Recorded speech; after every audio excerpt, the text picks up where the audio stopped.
Segundo Crônicas, capítulo 30, versículo 1 ao capítulo 31, versículo 21. O rei Ezequias enviou uma mensagem a todo Israel e Judá e escreveu cartas para o povo de Efraim e Manassés. Convidou todos a virem ao templo do Senhor em Jerusalém para celebrar a Páscoa do Senhor, o Deus de Israel. O rei, seus oficiais e toda a comunidade de Jerusalém decidiram celebrar a Páscoa um mês depois da data estabelecida. Não conseguiram celebrá-la na data prescrita, porque não havia como purificar sacerdotes em número suficiente até esse dia. E o povo ainda não tinha se reunido em Jerusalém. Esse plano para celebrar a Páscoa pareceu bem ao rei e a toda a comunidade. Assim, fizeram uma proclamação em todo Israel, desde Berseba ao sul até Dan ao norte, convidando todos a virem a Jerusalém para celebrar a Páscoa do Senhor, o Deus de Israel. Fazia tempo que essa festa não era celebrada por um grande número de pessoas como a lei exigia. Por ordem do rei, mensageiros foram enviados a todo Israel e Judá.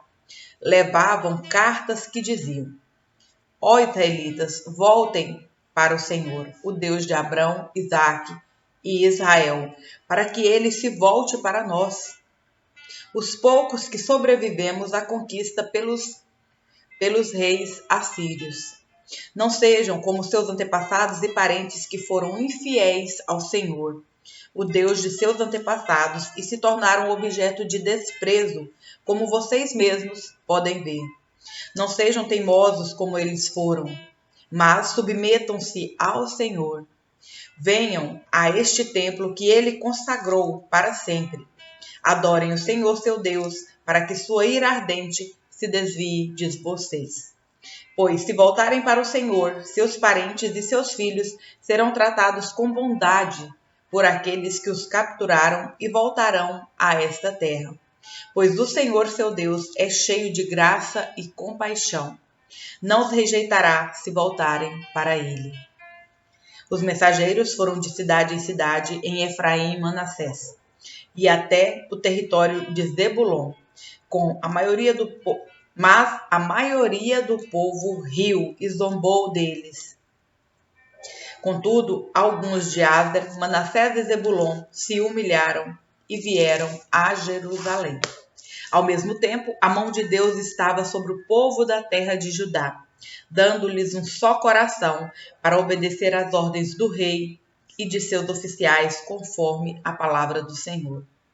Assim, uma grande multidão se reuniu em Jerusalém no segundo mês para comemorar a festa dos pães sem fermento. Começaram a trabalhar e remover os santuários idólatras de Jerusalém.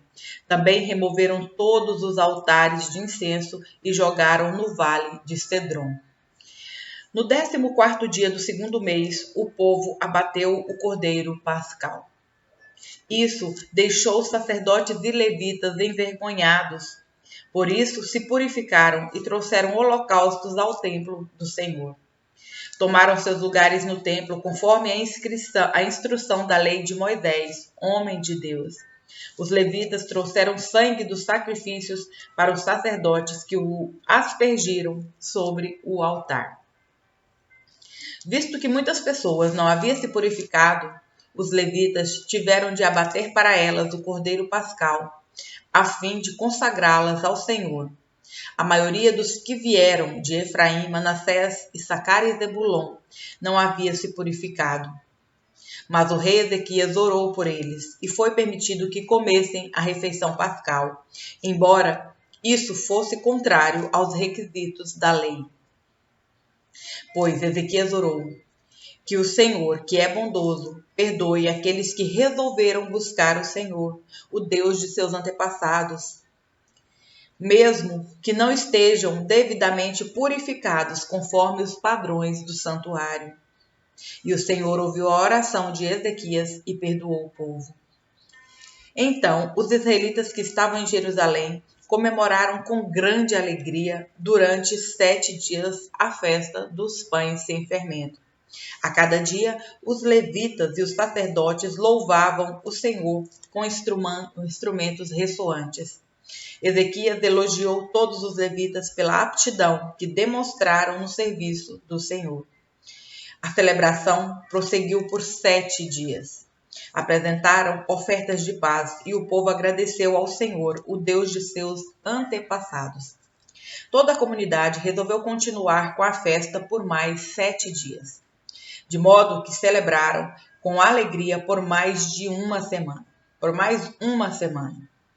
Ezequias, rei de Judá, deu à comunidade 1.000 novilhos e 7.000 ovelhas para as ofertas, e os oficiais deram 1.000 novilhos e 10.000 ovelhas e cabras. Nesse meio tempo, muitos outros sacerdotes se purificaram. Toda a comunidade de Judá se alegrou, incluindo os sacerdotes, os levitas, todos que vieram da terra de Israel, os estrangeiros residentes em Israel que vieram para a festa e todos que moravam em Judá. Houve grande alegria em Jerusalém, pois a cidade não via uma celebração como essa desde os dias de Salomão, filho do rei Davi.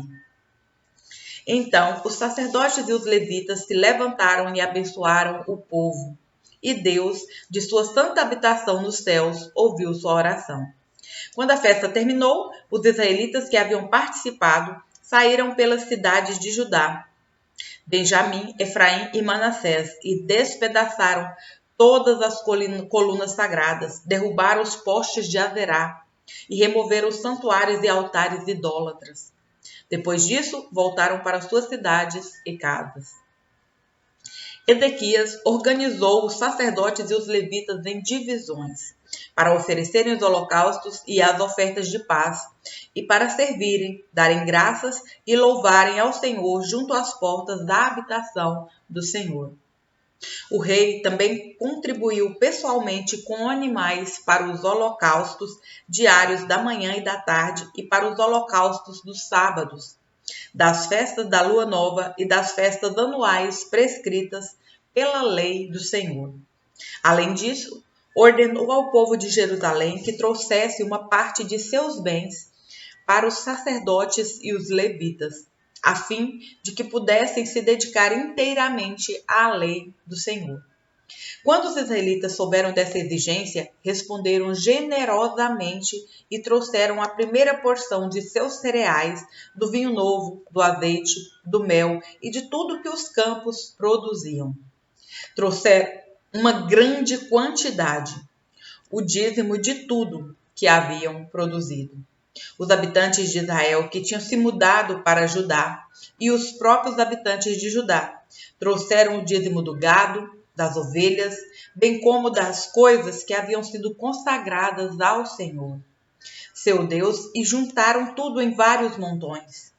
Começaram a amontoar as ofertas no 3º mês e terminaram no 7º. Quando Ezequias e seus oficiais viram esses montões, agradeceram ao Senhor e ao seu povo, Israel. De onde veio tudo isso? Perguntou Ezequias aos sacerdotes e aos levitas. Azarias, o sumo sacerdote da família de Zadok, respondeu: Desde que o povo começou a trazer ofertas para o templo do Senhor, temos alimento suficiente e ainda tem sobrado muito. O Senhor abençoou o seu povo, e tudo isto é o que sobra. Ezequias mandou preparar depósitos no templo do Senhor. Quando estavam prontos, o povo trouxe fielmente as ofertas, os dízimos e objetos consagrados para serem usados no templo. O levita Conanias foi encarregado desses depósitos, e seu irmão Simei era seu auxiliar. Os supervisores subordinados a eles eram Jeiel, Azazias, Naate, Azael, Jerimote, Josabade, Eliel, Ismaquias, Maate e Benaia. As nomeações foram feitas pelo rei Ezequias e por Azarias, o principal encarregado do templo de Deus. Coré, filho do levita Imã, guarda da porta do leste, foi encarregado de distribuir as ofertas voluntárias feitas a Deus. as contribuições e os objetos consagrados ao Senhor. Seus assistentes fiéis eram Éden, Miniamim, Jesua, Semaías, Amarias e Secanias. Distribuíram as ofertas entre as famílias dos sacerdotes em suas cidades, de acordo com suas divisões, e as repartiram por igual entre idosos e jovens. Distribuíram as ofertas a todos os homens e meninos, de 3 anos para cima, que constavam dos registros genealógicos. A distribuição incluía todos que vinham ao templo do Senhor para realizar suas tarefas diárias, de acordo com suas divisões. Repartiram as ofertas entre os sacerdotes que estavam listados nos registros genealógicos, de acordo com suas famílias, e entre os levitas de 20 anos para cima, anotados de acordo com suas tarefas e divisões.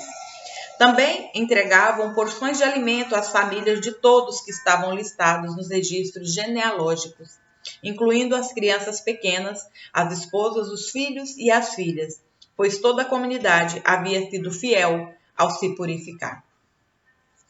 Quando os sacerdotes, os descendentes de Arão, que viviam no campo ao redor das cidades, foram nomeados homens para distribuir em porções a todos os sacerdotes e a todos os levitas listados nos registros genealógicos. Assim, o rei Ezequias organizou a distribuição em todo o Judá e fez o que era bom, certo e verdadeiro aos olhos do Senhor, seu Deus. Em tudo o que fez no serviço do templo de Deus e em seus esforços para estabelecer a lei e aos mandamentos de Deus, Ezequias buscou seu Deus de todo o coração. Como resultado, foi muito bem sucedido. Romanos, capítulo 15, versículos 1 ao 22. Nós, que somos fortes, devemos ter consideração pelos fracos e não agradar a nós mesmos. Devemos agradar ao próximo, visando ao que é certo, com a edificação deles como alvo. Pois Cristo não viveu para agradar a si mesmo.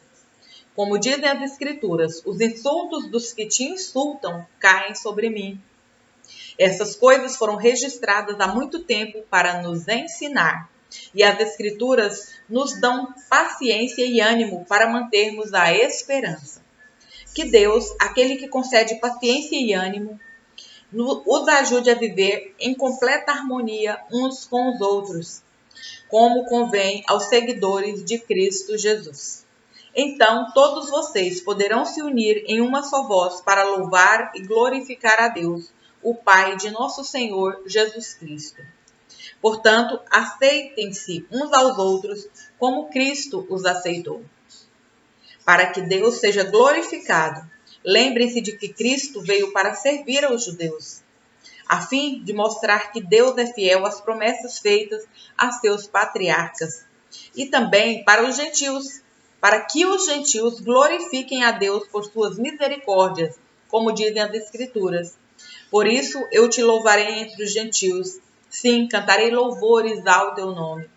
E dizem também, alegrem-se com o povo dele, ó gentios. E ainda, louvem o Senhor, todos vocês gentios, louvem-no, todos os povos.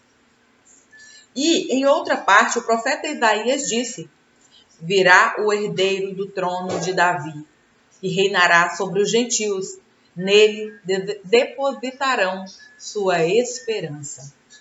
Que Deus, a fonte de esperança, os encha inteiramente de alegria e paz, em vista da fé que vocês depositam nele, de modo que vocês transbordem de esperança pelo poder do Espírito Santo. Meus irmãos, estou plenamente convencido de que vocês estão cheios de bondade. Conhecem essas coisas tão bem que podem ensiná-las uns aos outros. Ainda assim, atrevi-me a escrever a vocês sobre alguns desses assuntos, certo de que só precisam de um lembrete. Pois, pela graça de Deus, sou um mensageiro da parte de Cristo Jesus a vocês, os gentios. Anuncio-lhes as boas novas para que se tornem oferta aceitável a Deus, separados pelo Espírito Santo, Tenho motivo, portanto, para me entusiasmar com o que Cristo Jesus tem feito por meio de meu serviço a Deus. E, no entanto, não ouso me vangloriar de nada, exceto do que Cristo fez por meu intermédio, a fim de conduzir os gentios a Deus, por minha mensagem e pelo meu trabalho, convencendo-os pelo poder de sinais e maravilhas e pelo poder do Espírito de Deus. Assim, apresentei plenamente as boas novas de Cristo desde Jerusalém até o Ilírico. Sempre me propus anunciar as boas novas onde o nome de Cristo nunca foi ouvido, para não construir sobre alicerce alheio, pois, conforme dizem as Escrituras, aqueles aos quais ele nunca foi anunciado verão, e os que nunca ouviram falar dele entenderão. É por isso, aliás, que há tanto tempo tenho adiado minha visita a vocês, porque estava pregando nesses lugares. Salmos, capítulo 25, versículos 1 ao 15. Ó Senhor, a ti entrego minha vida, confio em ti, meu Deus. Não permitas que eu seja envergonhado, nem que meus inimigos se alegrem com minha derrota. Quem confia em ti jamais será envergonhado, mas os que buscam enganar o próximo serão envergonhados. Mostra-me o caminho certo, Senhor. Ensina-me por onde devo andar. Guia-me pela tua verdade e ensina-me, pois és o Deus que me salva. Em ti ponho minha esperança todo dia. Lembra-te, Senhor, de tua compaixão e de teu amor, que tens mostrado desde tempos antigos. Não te lembres dos pecados e da rebeldia da minha juventude. Lembra-te de mim segundo o teu amor, pois és misericordioso, ó Senhor. O Senhor é bom e justo, mostra os caminhos corretos aos que se desviam. Guia os humildes na justiça e ensina-lhes seu caminho. O Senhor conduz com amor e fidelidade a todos que cumprem sua aliança e obedecem a seus preceitos. Por causa do teu nome, ó Senhor, perdoa meus pecados, que são muitos. Quem são os que temem o Senhor? Ele lhes mostrará o caminho que devem escolher. Viverão em prosperidade e seus filhos herdarão a terra. O Senhor é amigo dos que o temem. Ele lhes ensina sua aliança. Meus olhos estão sempre voltados para o Senhor, pois ele livra meus pés de armadilhas. Provérbios, capítulo 20, versículos 13 ao 15. Se você ama o sono, acabará pobre. Mantenha os olhos abertos e terá fartura de alimento. O comprador pechicha e diz: não vale nada, mas depois conta a vantagem de seu bom negócio. As palavras que transmitem conhecimentos são mais valiosas que grandes quantidades de ouro e rubis.